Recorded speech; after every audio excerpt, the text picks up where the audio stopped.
Topic है cell cycle and cell division. Cell cycle and cell division का मतलब क्या होता है? सेल साइकिल एक साइकिल है जिसके बाद सेल डिवाइड कर रहा है। एक साइकिल है, एक प्रोसीजर है जिसकी हेल्प से एक सेल डिवाइड कर पा रहा है। वो चीजें हम इसके अंदर पढ़ेंगे कि एग्जैक्टली होता क्या है।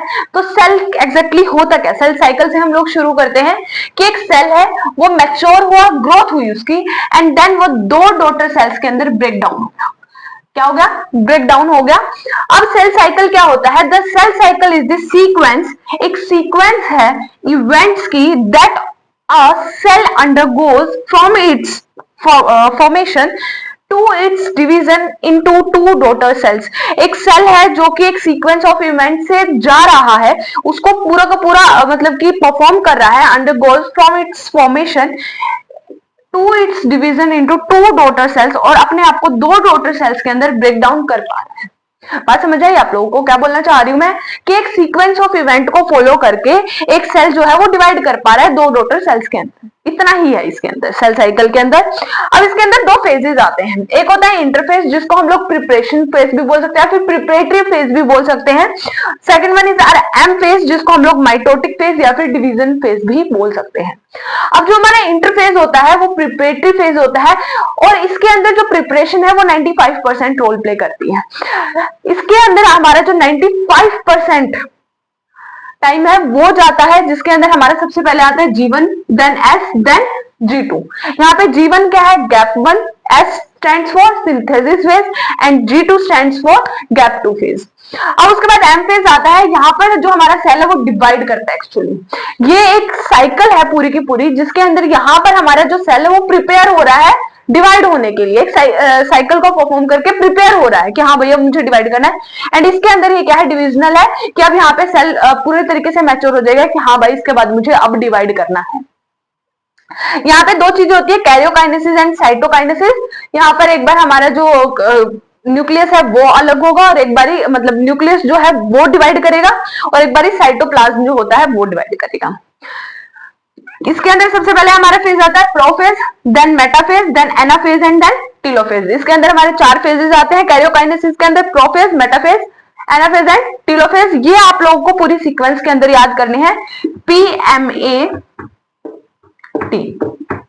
Prophase, metaphase, anaphase and telophase. समझ आया इतना? साइकिल को एक साइकिल से समझते हैं कि ये पूरी की पूरी प्रोसेस हो कैसे रही है, ये आप लोगों को ज्यादा बेनिफिशियल होगी समझने में और इजी भी रहेगी। तो ये हमारे पास एक साइकिल है जिसके अंदर हमें सबसे पहले दिखाई दे रहा है G1 phase, then S phase, then G2 phase. इसके बाद हमें एक प्रोसेस दिखाई दे रही है जिसको हम लोग बोल रहे हैं कैरियोकाइनेसिस एंड देन साइटोकाइनेसिस। ये जो पूरा का पूरा हमारा फेज है यहां से लेकर के यहां तक, ये पूरा का पूरा है हमारा इंटरफेज। कौन सा फेज है? इंटरफेज। अब ये यहां से लेकर के और इस चेक पॉइंट तक जो है ये है हमारा पूरा का पूरा एम फेज। दो बात समझ में आई कि हमारा इंटरफेज के अंदर क्या है? 95% पूरी की पूरी जो साइकिल है हमारी किसकी है? इंटरफेज की है। उसके बाद जो ये 5% साइकिल ये हमारी है एम फेज की। अब एम फेज के अंदर भी हमारे दो पार्ट्स आ रहे हैं। First one is are karyokinesis, जिसके अंदर आ रहा है हमारा prophase, metaphase, anaphase and telophase, और उसके बाद साइटोकाइनेसिस। कैरियोकाइनेसिस क्या होता है? जिसमें हम लोग क्या डिवाइड कर रहे हैं? न्यूक्लियस को डिवाइड कर रहे हो, साइटोप्लाज्म को डिवाइड कर रहे हैं साइटोकाइनेसिस के अंदर। अब यहाँ पे एक आप लोगों को वर्ड दिखाई दे रहा होगा G0 फेज। G0 फेज का मतलब होता है रेस्टिंग फेज। जो सेल्स मतलब कि यहाँ पर ये बोल सकते हैं कि रेस्ट करने के लिए जा रहा है, जो हमारा सेल है अब वो बोला है कि भाई मुझे अब डिवाइड नहीं करना है, तो वो साइकिल को एग्जिट मार जा रहा है G0 फेज में, रेस्टिंग फेज में।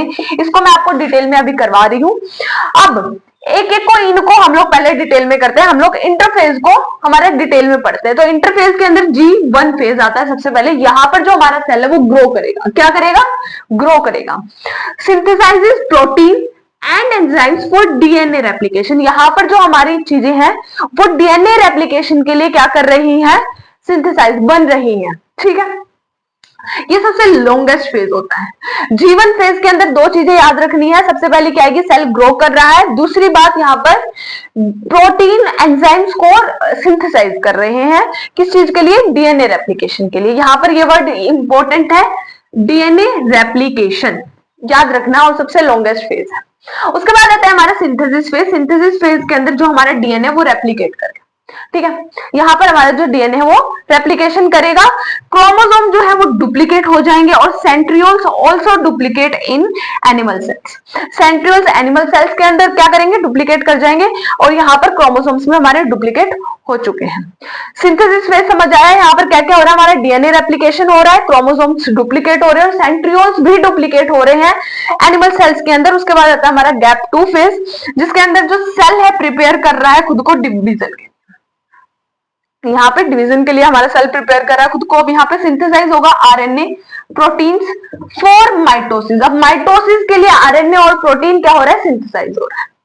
समझ आए तीनों पॉइंट। गैप 1 के अंदर क्या हो रहा है, सेल ग्रो करेगा, सिंथेसाइज करेगा प्रोटीन एंड एंजाइम्स को for DNA replication. S phase के अंदर जो हमारा डीएनए वो रेप्लिकेट कर जाएगा, क्रोमोसोम्स डुप्लीकेट कर जाएंगे, सेंट्रियोल्स डुप्लीकेट करेगा। उसके बाद आता है गैप 2 फेज, इसके अंदर जो हमारा सेल है वो प्रिपेयर करेगा खुद को किसके लिए, सेल डिवीजन के लिए। एंड देन जो हमारा आरएनए है और प्रोटीन है वो खुद को सिंथेसाइज करेगा माइटोसिस के लिए। बात समझ आई इतनी। अब आता है जी नोट फेज। जी नोट फेज क्या होता है, जब हमारा सेल रेस्टिंग फेज में चला जाता है, डिवाइड करने के मूड में नहीं होता है कि भाई अब मैं डिवाइड नहीं करूंगा, वो ये बोल देता है, तब वो जी नोट फेज में जाता है यहाँ पर। तो some cells enter G nought phase where they stop dividing, यहाँ पे ये डिवाइड करना स्टॉप कर देते हैं, बंद कर देते हैं, like nerve and cardiac muscle cells, जैसे कि हमारी जो नर्व कार्डियक मसल सेल्स है वो। अब आता है हमारा एम फेज, जिसको हम लोग माइटोटिक फेज बोलते हैं। क्या बोलते हैं, mitotic phase. This is the actual division phase, ये है actual division phase, where one parent cell divides into two identical daughter cells, जहां पर एक पेरेंट सेल दो आइडेंटिकल डॉटर सेल्स के अंदर डिवाइड हो रहा होता है। It includes two phases, that is karyokinesis and cytokinesis. Karyokinesis का मतलब क्या है, division of nucleus, and cytokinesis stands for division of cytoplasm. अब हम लोग यहाँ पे कुछ फेजेस देखेंगे हमारे किसके, कैरियोकाइनेसिस के। तो इसके अंदर सबसे पहले आता है माइटोसिस के अंदर सबसे पहला फेज आता है हमारा कि एग्जैक्टली हमारा ये डिवाइड कैसे कर रहा है, अब हमें वो चीज देखनी है। तो सबसे पहले आता है प्रोफेज, जिसके अंदर हमें क्रोमैटिन जो है वो कंडेंस होकर के एकदम प्रॉपर विजुअलाइज होंगे क्रोमोसोम्स की फॉर्म में। Chromatin condenses into visible chromosomes. अब यहाँ पे क्रोमोसोम्स की फॉर्म में दिखेंगे हमें, जैसे यहाँ पे दिखाई दे रहे हैं। Each chromosome has two sister chromatids joined by a centromere।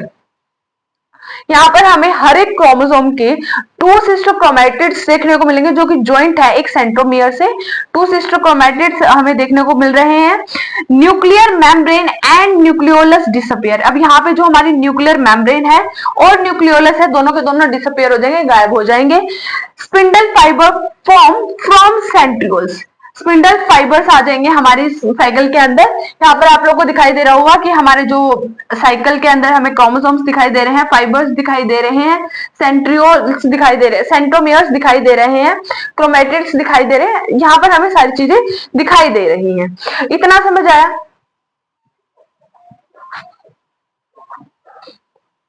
अब मेटाफेज के अंदर क्या होगा, जो हमारे क्रोमोसोम्स हैं align at equatorial plate middle of centre. यहाँ पर देखो आपको एक मिडल के अंदर एक लाइन बनी हुई दिखाई दे रही होगी कि आपके जो क्रोमैटिड्स हैं वो कैसे, क्रोमोसोम्स है कैसे अलाइन हो चुके हैं। Spindle fibre attach to centromeres, जो हमारे स्पिंडल फाइबर्स हैं वो अटैच हो चुके हैं सेंट्रोमियर से। ये था हमारा मेटाफेज। इसके बाद आता है एनाफेज। एनाफेज के अंदर हमारा क्या होता है, जो सेंट्रोमियर्स हैं वो डिवाइड करेंगे, सिस्टर क्रोमैटिड्स जो है सेपरेट हो जाएंगी। सेंट्रोमियर्स ने डिवाइड किया और जो हमारे क्रोमैटिड्स हैं वो सेपरेट हो चुके हैं अलग अलग पोल्स की तरफ। उसके बाद जो chromatids move to opposite poles of the cell, ये देखो अपोजिट पोल की तरफ चल चुकी हैं। ये आप लोग को दिखाई दे रहा होगा ऐसे, ये अपनी पोल की तरफ जा रही है, मतलब अपोजिट पोल्स की तरफ जा रहे हैं। इसको आना तो इधर चाहिए था, लेकिन ये जा ऊपर की साइड रहा है।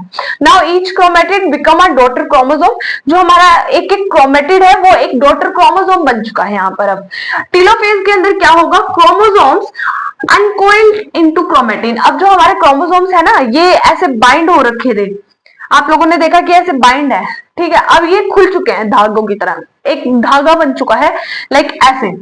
पहले ये ऐसे थे, ठीक है, लेकिन अब ये खुल चुके हैं। Nuclear membrane nucleolus reappear. अब यहाँ पर न्यूक्लियर मेम्ब्रेन और न्यूक्लियस न्यूक्लियोलस रीअपियर हो जाएंगे, स्पिंडल फाइबर्स डिसअपियर। अब यहाँ पे आपको किसी तरीके के स्पिंडल फाइबर्स दिखाई नहीं देंगे।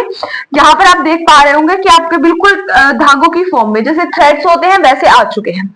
इतना समझ आया सभी को? होप सो आप लोगों को पूरी की पूरी जो हमारी इंटरफेज थी और एम फेज थी, माइटोटिक फेज आज हम लोगों ने की है माइटोसिस, ये अच्छे से समझ आ गई होगी। अगर आई है तो प्लीज मेक श्योर आप लोग लाइक कर रहे हैं। अगर कोई डाउट है तो कमेंट्स में जरूर लिख करके जाइएगा। अगर अभी तक चैनल सब्सक्राइब नहीं किया तो जल्दी जल्दी से चैनल सब्सक्राइब कर लीजिए। हम लोग मिलते हैं साइटोकाइनेसिस और मियोसिस के लिए नेक्स्ट लेक्चर में। तब तक के लिए take care, have a good day and please पढ़ते रहिए और सीरीज को फॉलो करते रहिए, क्योंकि इन 65 डेज के अंदर मैं तो आप लोग का सिलेबस पूरा कवर करवाने वाली हूँ। क्या आप लोग कवर करने के लिए तैयार है? जल्दी जल्दी से कमेंट सेक्शन में